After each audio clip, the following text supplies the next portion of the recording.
साध संगत जी, सत श्री अकाल। बाबा नानक अक्सर भाई मर्दाना जी को साथ लेकर दुनिया भर की यात्रा करते रहते थे।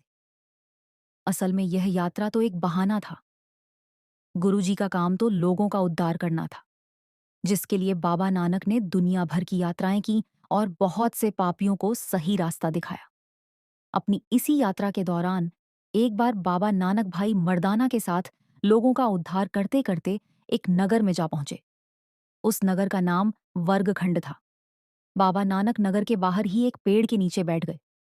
उन्होंने भाई मर्दाना को रबाब बनाने के लिए कहा और खुद गुरुजी कीर्तन करने लगे।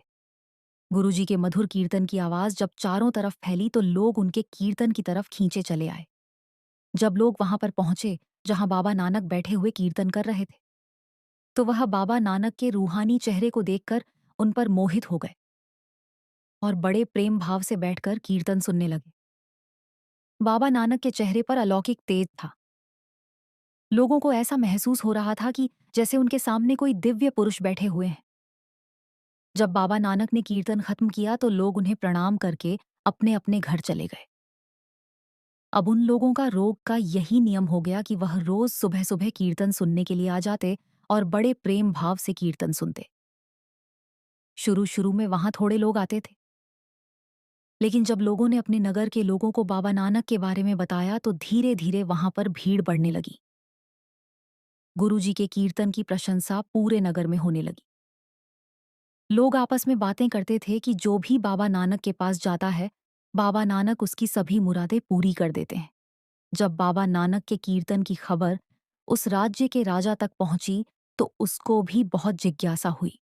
उसने सोचा कि वह भी एक बार बाबा नानक का कीर्तन सुनने जरूर जाएगा। यह सोचकर राजा अगले दिन वजीर को साथ लेकर बाबा नानक के पास पहुंच गया। बाबा नानक को देखकर राजा भी बहुत प्रभावित हुआ और उसने जाकर बाबा नानक के चरणों में माथा टेका और उनके सामने जमीन पर हाथ जोड़कर बैठ गया। बाबा नानक उस समय आंखें बंद करके भक्ति में लीन थे। गुरुजी ने थोड़ी देर बाद अपनी आंखें खोली तो उन्हें अपने सामने बैठे राजा को देखा। राजा बड़े प्रेम भाव से गुरुजी की तरफ देख रहा था। बाबा नानक ने मुस्कुराकर उसकी तरफ देखा और बोले, राजा, मैं आपकी क्या मदद कर सकता हूं? अगर आपको किसी भी चीज की जरूरत हो तो मुझे बताएं। बाबा नानक के मुख से यह बात सुनकर राजा ने आश्चर्यचकित स्वर में कहा, गुरुजी, आपको कैसे पता कि मैं आपसे कुछ लेने आया हूं? गुरुजी ने उसकी बात का कोई उत्तर नहीं दिया और उसकी तरफ देखते रहे।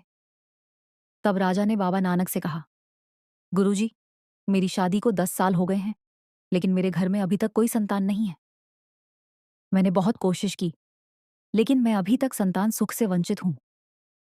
मैं हमेशा यह सोचकर परेशान रहता हूं कि मेरे बाद राजपाट कौन संभालेगा? क्या मेरा वंश यहीं पर खत्म हो जाएगा? ये सारी बातें मुझे बहुत परेशान करती। इसलिए गुरुजी, आप मुझे संतान प्राप्ति का वरदान दीजिए। अगर मेरे घर में संतान हो गई तो मैं आपका सिख बन जाऊंगा। बाबा नानक ने राजा की विनती सुनकर उसे कुछ लौंग और इलायची देते हुए कहा कि इसे तुम सुबह के समय अपनी रानी को खिला देना। तुम्हारी मनोकामना पूरी हो जाएगी और तुम रोज वाहे गुरु का जाप और उसका सुमिरन किया करो। करतार तुम्हारी सभी मुरादें पूरी करेंगे। तुम रोज सुबह शाम वाहे गुरु को याद किया करो। वाहे गुरु तुम पर मेहर जरूर करेंगे। कुछ दिन वहां पर रुकने के बाद बाबा नानक भाई मर्दाना को साथ लेकर गुरुखंड पहुंचे। वहां के लोगों के यहाँ पर यह रिवाज था कि अगर किसी के घर संतान ने जन्म लिया तो वहां के लोग रोते पीटते थे, और अगर किसी के यहाँ मौत हो जाती तो तब वहां के लोग हंसते गाते खुशियां मनाते थे। भाई मर्दाना ने यह विचित्र रिवाज देखकर गुरुजी से पूछा, गुरुजी, यहाँ के लोग इतने अजीब क्यों हैं? ये लोग उल्टा काम क्यों करते हैं? बाबा नानक ने उसकी बात सुनकर कहा, मर्दान्या, ये लोग अंधकार में भटक रहे हैं। ये लोग अज्ञानी हैं। लेकिन जो लोग ज्ञानी होते हैं वह परमात्मा के भाने में रहते हैं और हमेशा खुश रहते। जब बाबा नानक और भाई मर्दाना जी आपस में बातें कर रहे थे तो वहां पर बहुत सारे लोग इकट्ठे होकर आ गए। भाई मर्दाना ने उनसे पूछा कि आप लोगों के यहाँ उल्टा रिवाज क्यों चल रहा है? जब कोई जन्म लेता है तो आप शोक मनाते हो, और जब किसी की मृत्यु होती है तो आप लोग खुशियां मनाते हो। उस भीड़ में से एक आदमी बोला, जब कोई जीव धरती पर जन्म लेता है तो ईश्वर से बिछड़ कर आता है और संसार में दुखी रहता है और पूरी जिंदगी दुख पाता है। लेकिन जब उसकी मृत्यु हो जाती है तो ईश्वर से उसका मिलन हो जाता है और वह जन्म मरण के चक्कर से छूट जाता है और सुख पाता है। इसलिए हम जीव के पैदा होने पर रोते हैं और मृत्यु होने पर हंसते हैं और खुशियां मनाते हैं।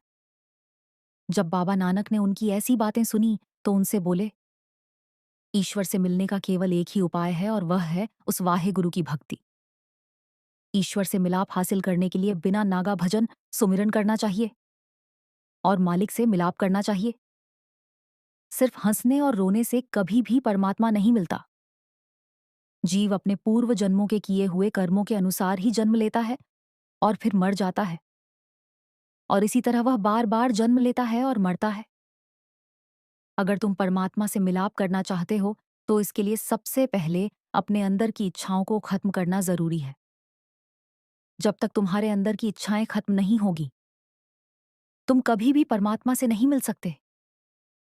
बाबा नानक की बात सुनकर वहां खड़े हुए सभी लोग बोले, गुरुजी, हमारा भी मार्गदर्शन करो, हमें भी मुक्ति का रास्ता बताओ ताकि हमारा जीवन भी सफल हो जाए। बाबा नानक ने उनकी बात सुनकर कहा, रोज सुबह उठकर वाहेगुरु नाम का जाप करो और उसके हुक्म में रहो। अगर तुम प्रेम प्यार से वाहेगुरु का सुमिरन करोगे तो तुम्हें भी जन्म मरण के चक्कर से छुटकारा मिल जाएगा। बाबा नानक की बात सुनकर वहां खड़े हुए सभी लोग उनके सिख बन गए और उनका गुणगान करने लगे। फिर वहां के लोगों ने उसी दिन से ही बड़े प्रेम प्यार से वाहेगुरु नाम का जाप करना शुरू कर दिया। बाबा नानक ने वहां पर कुछ दिन गुजारे और उसके बाद केत मालखंड पहुंच गए। वहां रहने वाले सभी लोग काली माता के भक्त थे। जिस दिन बाबा नानक भाई मर्दाना जी के साथ वहां पहुंचे उस दिन काली माता के मंदिर के बाहर मेला लगा हुआ था। बाबा नानक मंदिर के रास्ते में ही रुक गए और एक पेड़ के नीचे बैठ गए। वहां पर बहुत ज्यादा भीड़ थी। वहां के लोग अपनी मनोकामनाएं पूरी करने के लिए मंदिर में बलि के लिए पशुओं को लेकर जाते थे और उनकी बलि चढ़ाते थे। जब उस राज्य का राजा वहां से निकला तो बाबा नानक को मंदिर के रास्ते में बैठे हुए देखकर उसने अपने सैनिकों से कहा कि यह लोग कहीं बाहर से आए हुए लगते हैं। आज हम इनकी बलि चढ़ाएंगे और देवी माता को प्रसन्न करेंगे। इसलिए तुम लोग जाओ और इनमें से एक व्यक्ति को पकड़ कर लाओ। सैनिकों ने राजा के हुक्म का पालन किया और भाई मर्दाना जी को पकड़ लिया और मंदिर की तरफ लेकर चल दिए। राजा के पीछे गांव के लोग भी ढोल नगाड़े बजाते हुए चलने लगे। भाई मर्दाना जी ने जब यह देखा तो वह बहुत डर गया और मन ही मन बाबा नानक को याद करने लगा और फरियाद करने लगा कि गुरुजी मुझे बचा लो। उधार भीड़ में से एक आदमी बोला कि इस मनुष्य की बलि माता को चढ़ाने से माता हमारे ऊपर बहुत खुश होगी और हमारे राज्य को खुशहाली का वरदान देगी। बाबा नानक ने जब यह देखा तो वो भीड़ के पीछे पीछे मंदिर की तरफ चल दी और वहां जाकर एक तरफ खड़े हो गए जहां पर बलि चढ़ाई जाती थी।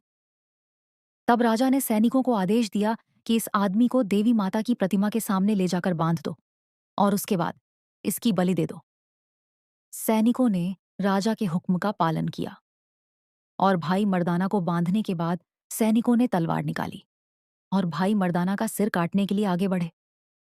तभी एकदम से लोगों ने चमत्कार देखा। लोगों ने देखा कि काली माता की प्रतिमा एकदम से हिली और काली माता खुद साक्षात चलकर आगे आई और माता ने सैनिक के हाथ से तलवार को छीन लिया और फिर उसी तलवार से राजा का सर काट दिया। यह अनहोनी देखकर वहां के लोग बहुत डर गए और भाग खड़े हुए। जब वहां से सभी लोग चले गए तो बाबा नानक ने काली माता से पूछा, राजा तो तुम्हारा परम भक्त था, लेकिन फिर भी तुमने मेरे सिख को बचाने के लिए अपने ही भक्त का सर क्यों काट दिया? राजा तो तुम्हें खुश करने के लिए ही मेरे सिख की बलि दे रहा था। काली माता ने बाबा नानक की बात सुनकर कहा, गुरुजी, जो परमात्मा के भजन सुमिरन करने वाले सिख हैं, मैं तो खुद उनकी हर समय रक्षा करती हूँ। मैं तो उनको कष्ट पहुंचाने वालों को खत्म कर देती हूँ और मैं तो खुद आपकी दासी हूँ और आपके दर्शन करने के लिए ही आई हूँ। यह बात बोलकर काली माता गायब हो गई।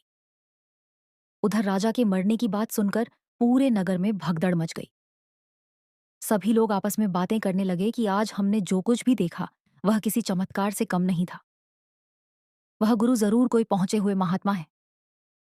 हम सब नगरवासियों को उनके पास जाकर क्षमा याचना करनी चाहिए, नहीं तो हमारा पूरा नगर नष्ट हो जाएगा। यह सोच विचार करके सभी लोग राजा के पुत्र को साथ लेकर बाबा नानक के पास पहुंचे। सभी लोग जाकर गुरुजी के चरणों में गिर गए और अपने की माफी मांगने लगे। फिर राजा के पुत्र ने बाबा नानक के आगे हाथ जोड़कर कहा, गुरुजी, हमसे अनजाने में जो गलती हुई है उसके लिए हमें माफ करें। हम लोग नहीं जानते थे कि आप कौन हैं, इसलिए भूलवश यह गलती हो गई। बाबा नानक ने उनकी बात सुनकर कहा, अपनी इस गलती के लिए रोज वाहे गुरु नाम का जाप किया करो, और जो भी तुम्हारे राज्य में साधु महात्मा आते हैं उनकी प्रेम भाव से सेवा किया करो और जरूरतमंदों की भलाई किया करो। फिर लोगों ने बाबा नानक से आग्रह किया कि आप राजा के पुत्र को खुद सिंहासन पर बिठाए। तब बाबा नानक ने उनके कहने पर राजा के पुत्र को खुद अपने हाथों से सिंहासन पर बिठाया और फिर उसका नाम धर्मजस रखा। फिर बाबा नानक ने वहां पर राजा से एक धर्मशाला बनवाई ताकि जरूरतमंद लोग वहां रुक सके और भोजन भी कर सके। और फिर बाबा नानक कुछ दिन वहां रुकने के बाद अपनी अगली यात्रा पर चले गए। संगत जी, बाबा नानक ने अपनी हर साखी में लोगों की मदद करने पर जोर दिया है और पाखंडों से दूर रहने के लिए कहा है। हमें भी बाबा नानक के उपदेश के अनुसार चलना चाहिए और लोगों की सेवा करनी चाहिए। वाहे गुरु जी का खालसा, वाहे गुरु जी की फतेह।